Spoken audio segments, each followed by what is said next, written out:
दोस्तों नमस्कार। Colonel Ajay CEO Ajay astro money group first global astro finance digital channel से आपसे मुखातिब होता हूं। आज 20 दिसंबर सन 2022। आज के इस एपिसोड में हम चर्चा करेंगे कॉटन कपास की।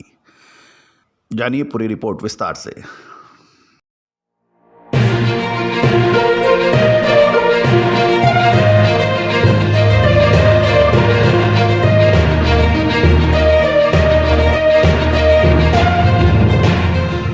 दोस्तों अजय एस्ट्रो मनी ग्रुप देश का पहला चैनल जो 42 कमोडिटीज 5 मार्केट पर लगातार अपडेट विश्लेषण आप तक पहुंचाता है। देश दुनिया की खबर से आपको रूबरू कराता है। आप हमारे चैनल में पहली बार आए हैं, अभी तक सब्सक्राइब नहीं किया है तो पसंद आने पर सब्सक्राइब अवश्य कीजिएगा।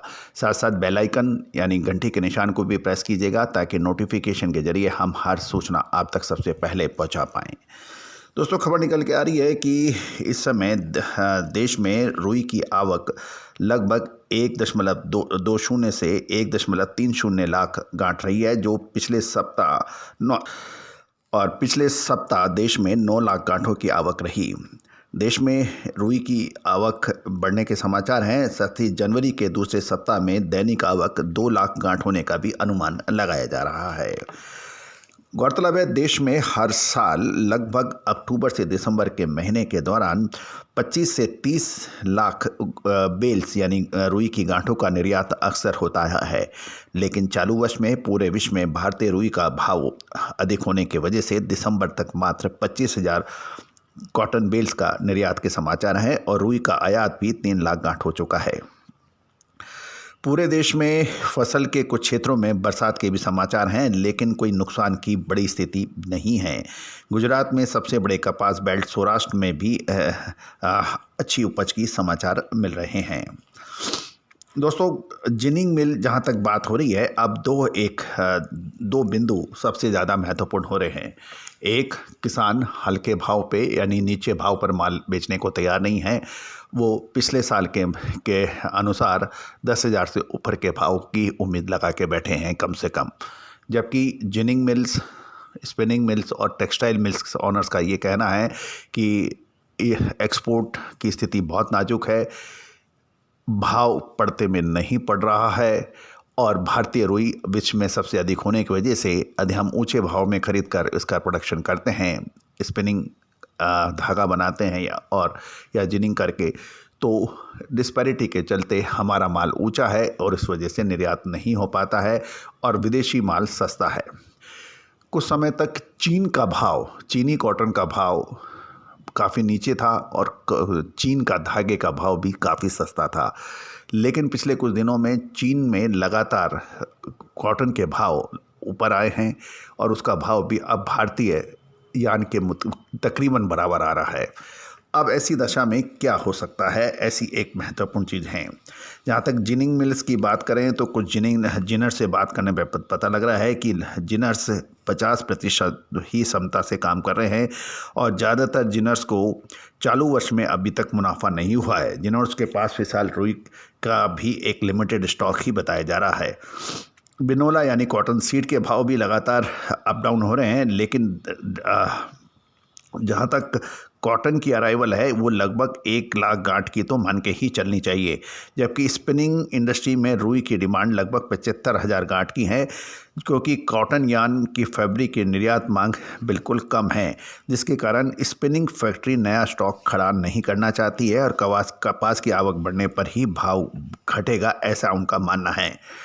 कपास का भाव लगातार फ्लक्चुएट हो रहा है, लेकिन कल यानी सोमवार को अंतर्राष्ट्रीय बाज़ारों में कॉटन का भाव एकदम 5% लगभग जंप किया यानी उछल गया और ये 85 सेंट्स के ऊपर चला गया। गौरतलब है कि लगभग 5-7 दिन पहले ये 79 सेंट था, जो बढ़कर अब ये 85 सेंट से ऊपर चला गया सोमवार को, जिसका पूर्व अनुमान हमने आपको पहले भी दिया था। दोस्तों अब बिल्कुल स्थिति बिल्कुल साफ है। कॉटन यान का भाव घटकर बॉटम लेवल पर पहुंचने और अब तक की गिरावट की संभावना जो नज़र आ रही है वो हुई है। कॉटन यार्न की डिमांड धीमी गति से बढ़ रही है और स्पिनिंग मिल की मार्जिन नेगेटिव हुई है, वह भी अब जीरो लेवल पर पहुंच सकती है। इंटरनेशनल मार्केट में भारतीय रुई और कॉटन यार्न के भाव की तुलना में चीन के रुई और कॉटन का भाव पहले नीचे था, लेकिन अब दोनों के भाव लगभग समान लेवल पर हैं, जबकि चीन की रुई के कॉटन यार्न अब धीमी गति से आगे भी बढ़ रहा है। भारतीय रुई का बेसिक न्यूयॉर्क रुई वायदे की तुलना में घटकर 17.99 सेंट प्लस था, जो गत सप्ताह 21.96 सेंट प्लस रहा था। न्यूयॉर्क रुई मार्च वायदा लगभग 0.97 सेंट अर्थात 1.20 सेंट बढ़ा और बेंचमार्क मार्च कॉन्ट्रैक्ट 81.92 सेंट पे बंद हुआ, लेकिन कल ये 85 सेंट पर भी तक पहुंच गया। न्यूयॉर्क रुई वायदे में ओपन इंटरेस्ट का रेट लगभग 3,666 डॉट बढ़ा था, जो आगे चलकर स्टेबल नज़र का संकेत दे रहा है। चाइनीज वायदा गत सप्ताह 375 युआन अर्थात 2.72% बढ़ा था।